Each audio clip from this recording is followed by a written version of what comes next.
केंद्रीय मंत्री अनुराग ठाकुर गुजरात में लगातार प्रचार कर रहे हैं। अभी कच्छ जाने वाले हैं प्रचार करने। अनुराग जी, गुजरात में आप प्रचार कर रहे हैं, क्या माहौल है? कितनी सीटें, क्या रिकॉर्ड जो तोड़ने की बात हो रही है, अपनी ही रिकॉर्ड टूटेगी या हमेशा की रिकॉर्ड तोड़ देंगे? मैं तो जितने यहाँ गुजरातियों से मिलता हूँ सब कहते हैं हम गुजराती भाजपा के साथ ही। तो गुजरात भाजपा के साथ ये जो रिश्ता है 27 साल का है। ये जो भाजपा का जोड़ है ये टूटेगा नहीं और मजबूत होगा, क्योंकि गुजरात की जनता ने सुरक्षित गुजरात देखा है, विकसित गुजरात बनाने का सपना देखा है। तो समृद्ध संपन्न गुजरात बनाने का सपना ये तभी है जब भाजपा है, क्योंकि गुजरात सुरक्षित है जब भाजपा है, गुजरात का विकास है जब भाजपा है, और ये विकास, सुशासन और गरीब कल्याण ये भाजपा की नई पहचान। लेकिन यहाँ पे आम आदमी पार्टी कह रही है कि मैं खास करके अरविंद केजरीवाल ने दावा किया है कि वो लिख कर दे रहे हैं कि सरकार उनकी यहाँ बनेगी।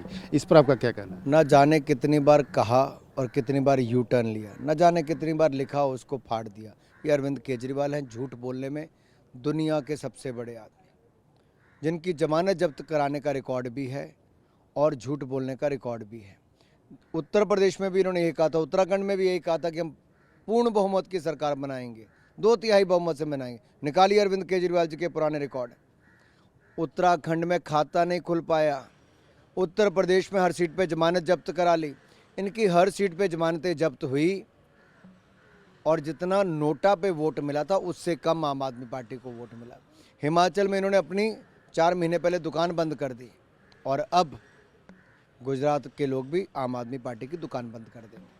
मनीष सिसोदिया ने बड़ा स्पष्ट कहा है कि अब क्या बीजेपी माफ़ी मांगेगी? बीजेपी अब क्या कहेगी जब उनको क्लीन चिट मिल रहा है एजेंसियों से, सीबीआई से और तमाम एजेंसियों से? क्लीन चिट अरविंद केजरीवाल जी ने सत्येंद्र जैन को दिया, वो जो 6 महीने से जेल में स्वास्थ्य मंत्री है, जेल मंत्री है। क्या अरविंद केजरीवाल की मजबूरी क्या है कि वो स्वास्थ्य मंत्री का इस्तीफा नहीं लेते? केजरीवाल जी, क्या आपके पास नेताओं की कमी है कि सत्येंद्र जैन जी ने बहुत कुछ राज कहीं छिपा रखे हैं, कहीं आपको लगता है उगल ना दें? दूसरा, अभी तो जांच चल रही है शराब घोटाले पे, अभी तो पहली लिस्ट आई है। ज़्यादा हवा में ना उड़ें, पूरी जांच पूरी होने दें। आगे आगे देखिए होता है क्या, जांच तो पूरी होने दीजिए। लेकिन सवाल ये खड़ा होता है कि इनके स्वास्थ्य मंत्री जेल में मसाज करवाते हैं, 5 स्टार खाना खाते हैं, 5 स्टार का पानी पीते हैं, जेलर का दफ्तर इस्तेमाल करते हैं, ऑर्डर देते हैं। क्या कोई भ्रष्ट नेता इतनी बेशर्मी के साथ ये सब करता है? इस पे शर्म आम आदमी पार्टी को नहीं आती है? बीजेपी ने आज एक नया पोस्टर जारी किया है, जेल में दरबार, और साफ साफ ये भी कहा जा रहा है कि जो रेपिस्ट है वो थेरेपिस्ट बन गया है। इस तरह के प्रचार की क्या ज़रूरत है? इसलिए ज़रूरत है कि ये आम आदमी पार्टी का असली चेहरा दिखाता है। लूटो और झूठ बोलो और सत्ता में आओ। बड़े बड़े बातें करते हैं लेकिन लूटने का काम करते हैं। जनता को दिखाना इसलिए कि पंजाब में इनके स्वास्थ्य मंत्री का 2 महीने में इस्तीफा हो गया भ्रष्टाचार के चलते। दिल्ली का स्वास्थ्य मंत्री जेल में है, दिल्ली का शिक्षा मंत्री गंभीर आरोपों के घेरे में है, दिल्ली का एक्साइज मिनिस्टर गंभीर आरोपों के भ्रष्टाचार के घेरे में। तो ये क्या सरकार है? और उसके बाद बेशर्मी इतनी है कि आप जेल में होकर दरबार अपना चला रहे हो, तो क्यों ना दिखाएं? जनता को दिखना चाहिए असली चेहरा।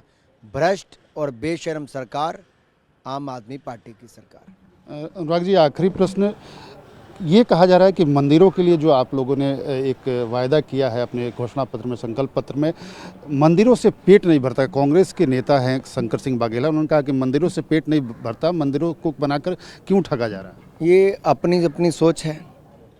दिव्य और भव्य सोमनाथ धाम बनाई, दिव्य और भव्य काशी विश्वनाथ धाम बनाई, दिव्य और भव्य केदारनाथ धाम बनाई, दिव्य और भव्य अयोध्या धाम बना रहे, दिव्य भव्य महाकाल लोक धाम बना दी, बौद्ध सर्किट बना दिया, करतारपुर कॉरिडोर खुलवा दिया, हेमकुंड साहब तक रोपवे पहुंचा दिया।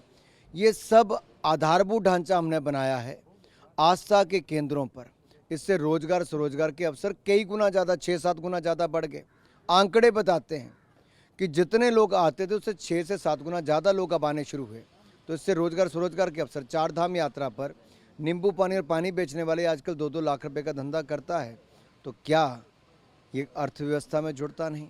क्या ये रोजगार स्वरोजगार के अवसर खड़े नहीं करता?